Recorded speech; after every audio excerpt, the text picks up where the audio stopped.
In the middle of the last century, there was an invention that revolutionized everything we knew about transportation. It was the hovercraft, a mode of transportation that ran on air.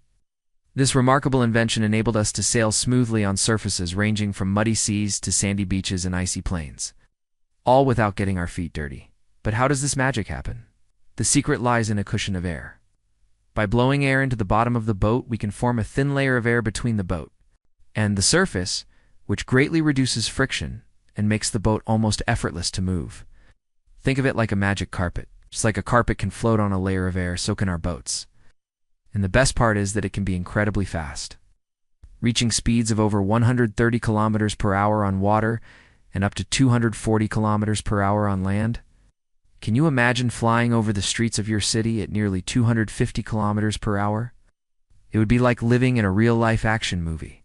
What's even more exciting is that this magical air cushion can support objects weighing up to 200 tons, equivalent to 2 Boeing 737 airplanes full of passengers. That's like seeing a floating aircraft carrier right before your eyes. However, despite its amazing capabilities, this miracle of technology quickly faded into oblivion. Why? Let's find out. Let's go back in time to the birth of this unique invention. The idea of a hovercraft has been around since Leonardo da Vinci first sketched it out in 1487, but it wasn't until the 1950s that engineers finally cracked the code, discovered how to combine low pressure below the hull with high pressure above the hull to generate lift and movement. And that's how the hovercraft was born. Imagine being one of those lucky enough to experience the very first hovercraft rides. Picture yourself sitting inside the cozy cabin of the SR.N4 as it glides over the water, feeling the gentle hum of the engines and the wind rushing past you. You peer out the windows and see the coastline blurring past you at incredible speed, knowing you're part of history in the making. Those early days were indeed exhilarating. The SR.N4 made its first test flight on July 19, 1959. And within a few years, a larger version, the SR.N4, is already in service, carrying passengers across the English Channel. There were plans to connect London with Paris and New York with hovercraft services. The future looked bright. However, soon after, cracks began to appear in this rosy picture. Despite being larger and more powerful, the SR.N4 faced financial difficulties from the start. Its construction and maintenance were expensive and demanded specialized expertise. The initial plan was to transport passengers between Portsmouth and Le Havre, but the distance turned out to be longer than expected, forcing the SR.N4 to take a detour and significantly increase fuel costs. Additionally, each crossing took a lot of time, about 40 minutes, which was less attractive than initially envisioned. Imagine spending 40 minutes sitting in a crowded cabin with limited comfort, just to cover a distance that would take an hour by conventional ferry. On top of that, the SR.N4 was criticized for being noisy and shaky. How could such a smooth ride turn into a bumpy and noisy nightmare? The reason was the power source, the engines. The N4 was powered by 4 large engines, each spinning 2 propellers at high speeds. These massive propellers drew in huge amounts of air, creating strong downdrafts that blew dust and debris onto passengers and nearby buildings. These high speeds and heavy machinery generated considerable noise, causing annoyance for nearby residents. Furthermore, the SR.N4 was a cumbersome machine.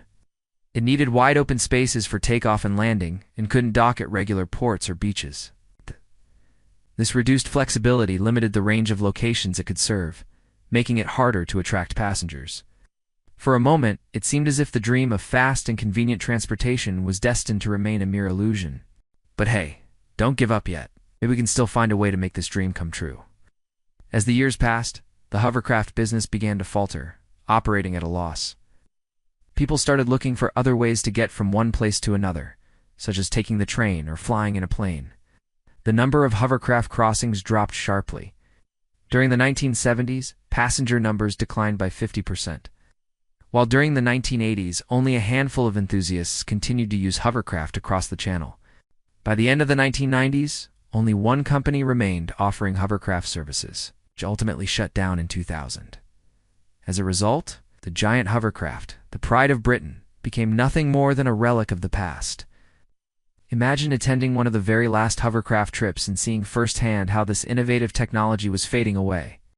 Sitting in the almost empty cabin of the SR.N4, SR.N4 watched the coastline recede into the distance.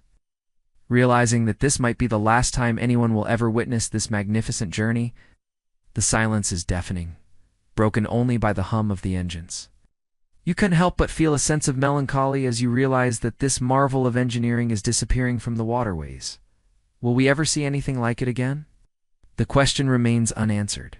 However, despite the fact that the giant hovercraft no longer graces our waterways, its pioneering spirit lives on. The dream of effortless air travel continues to inspire inventors and engineers to push the boundaries of technology, seeking new ways to harness the power of air for transportation. Who knows? Perhaps one day in the future, we'll once again witness the awe-inspiring sight of hovercraft soaring through the skies, connecting cities and countries like never before. We live in a time where every day brings us closer to the dream of air travel. Electric vertical takeoff and landing vehicles are already here and will soon become an everyday sight in our cities. In just a few years, we'll be able to hail them like taxis and fly directly to our destinations. So who knows? Maybe we're not saying goodbye to hovercraft forever, but rather farewell until the day they return. And now let's shift our attention to another remarkable achievement in the realm of air travel. The Wright Flyer. Born into a family of bicycle mechanics, Wilbur and Orville Wright were always tinkering and inventing. They owned a bicycle shop in Dayton, Ohio, where they welcomed customers and performed repairs. However, their passion for bicycles didn't satisfy them. They wanted to soar to new heights and conquer the skies. The brothers were fascinated by the idea of flight and spent countless hours studying the works of other inventors and conducting experiments. One fateful day, while reading a French magazine, they came across a detailed description of a bird's wing and how it generates lift. This sparked a brilliant idea in their minds. What if they could create a flying machine inspired by nature itself? After careful consideration and preparation, brothers made a significant investment in constructing a unique flying machine. They assembled a wooden airplane equipped with a small engine. On December 17, 1903, at Kitty Hawk, North Carolina, Orville piloted the first flight of the Wright Flyer. The plane remained airborne for 12 seconds, covering a distance of 36 meters. This historic event marked the beginning of modern aviation and changed the course of human history forever.